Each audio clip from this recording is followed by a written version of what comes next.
It is September the 25th, 2021. I'm Andy, and this is the Minorcan Mullet Report from the Golden Ray Rec Site, the St. Simons Sound.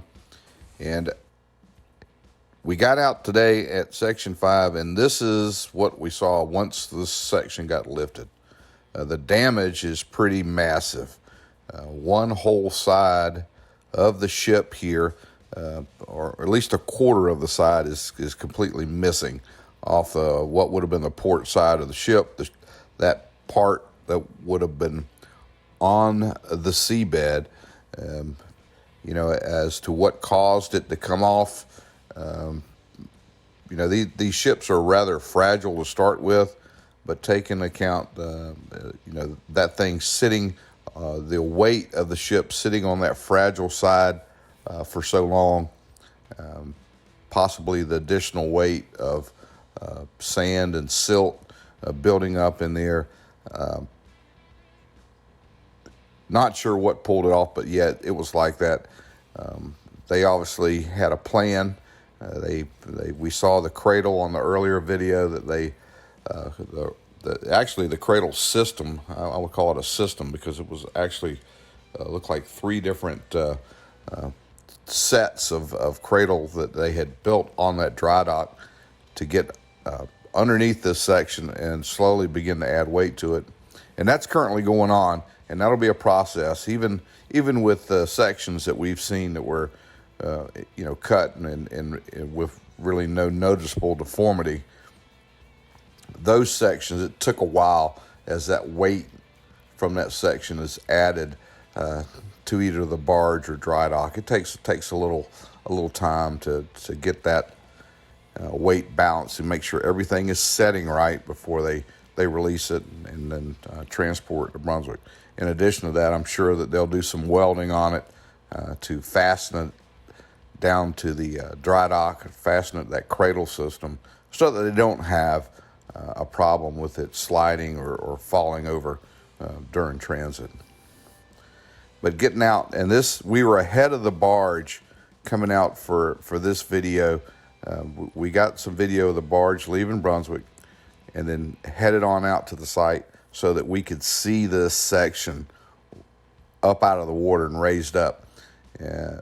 They had environmental crews, and here we see the two bear cubs.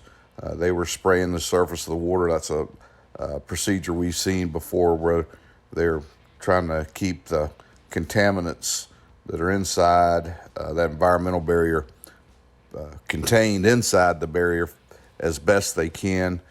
We did not notice any heavy oil on the water while we were out there today. That is a great sign. And then, of course, once the dry dock is underneath it, it is actually fitted with a containment system to aid in keeping any of that product that still may come off of that section on the contained and on the dry dock. But as we got around, we could really see that there was problems, and the jagged material and pieces of decking that looked like they were just hanging off of this section. And now we also think this is the area where the side loading ramp on this car carrier would have been. There's the main ramp is off the stern of the ship, and that was taken off long ago.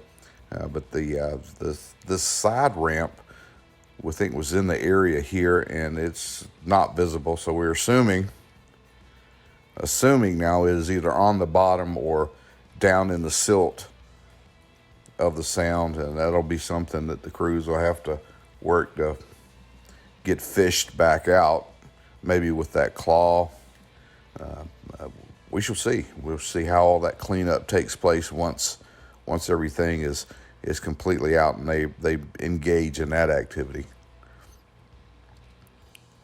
But right in the center of that section, before they lifted it, we could see that there was a part missing in there, but we really didn't have any idea that it was this extensive. And you can see that a good chunk of that quarter of the ship is just completely gone. And once we get we've got a few close-ups, some photography of the area there, and you kind of understand just how fragile that looks once that integrity has been compromised.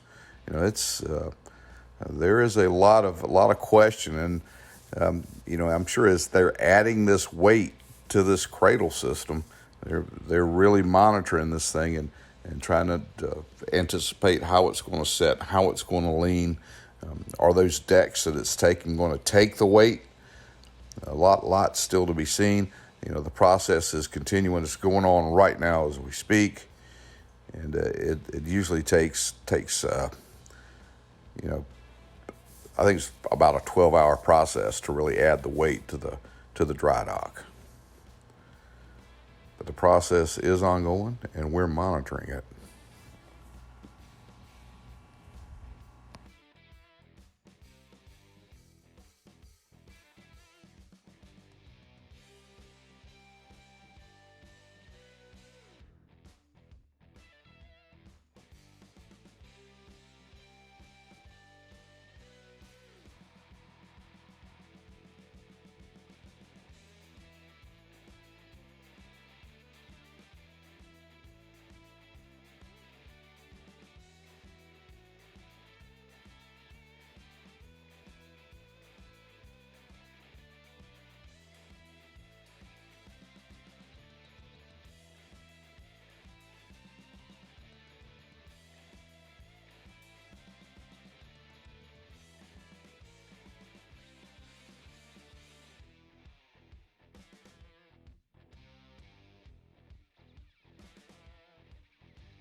Another thing we're not really sure of is exactly how many cars were left down in this section when it broke, and whether those vehicles are they below the section right here, are they back towards section 4 that's still in the water? Did they fall out in between when they were moving the VB with this section partially suspended? Don't know. I don't have all those answers, but we'll continue. Again, we'll get out and take a look and try to piece it all together and try to understand it with you guys.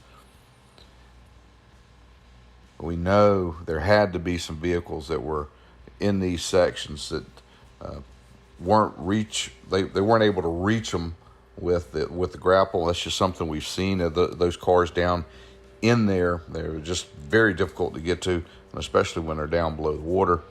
So we can just imagine that there were quite a few that fell out.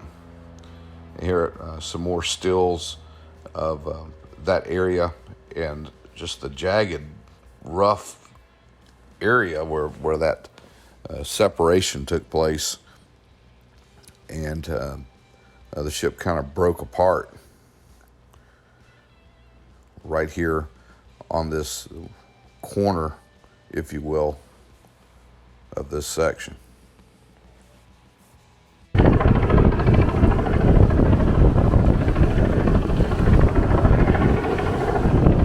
this video, the dry dock has been pushed underneath section 5. And that's the Kurt J. Crosby there on the tail of the dry dock.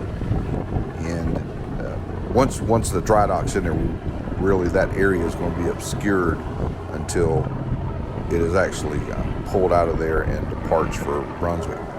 But here's just some of the sights and sounds from this process as they were preparing to load up the dry dock.